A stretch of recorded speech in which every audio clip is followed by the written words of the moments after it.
في الكهرباء السنجل فيز اللي هي كهرباء المنازل، ساعات تلاقي كده البيت داخل عليه 3 وايرز، 3 كابلات. تمام. وجوه البيت الفيشة عبارة عن 3 مخارج. اول كابل او اول مخرج ده بيكون عبارة عن اللايف لاين اللي هو الكابل اللي بيغذي التيار.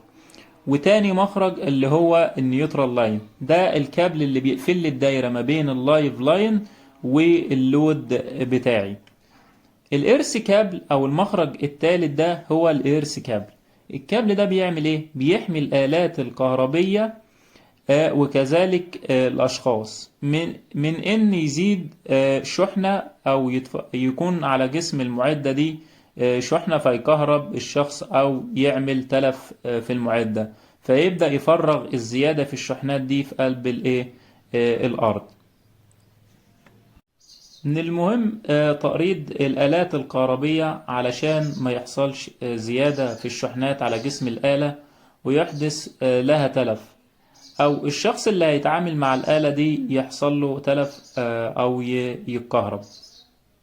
تمام. يعني مثلا زي ما احنا شايفين وحدة ربط حلقية عامل لها تقريض عشان ما يحصلش تلف او الشخص اللي هيتعامل مع الوحدة دي ما يحصلوش ضرر. كذلك المحول مقرضه. تمام.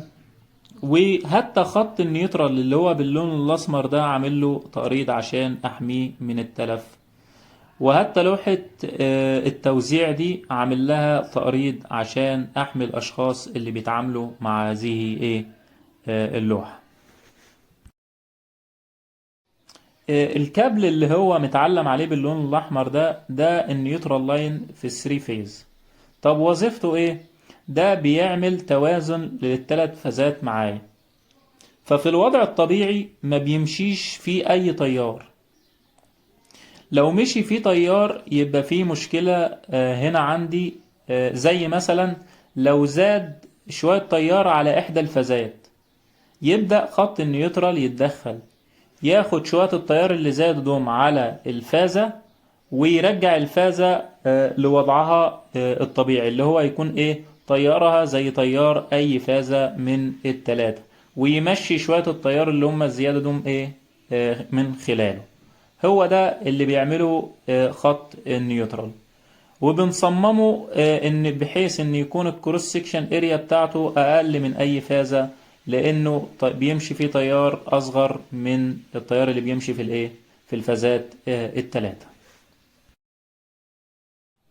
في الفيديو ده اتكلمت على السريع كده على الايرث كابل واللايف لاين والنيوترال لاين، وعرفت وظيفة النيوترال لاين في السنجل فيز اللي هي كهرباء المنازل، وعرفت وظيفته كذلك في الثري فيز.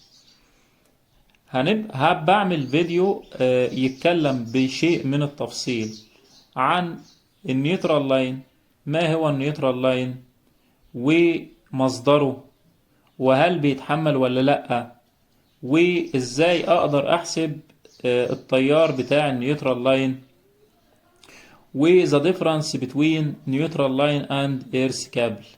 كل ده هنتكلم عنه بشيء من التفصيل بإذن الله في فيديو تاني.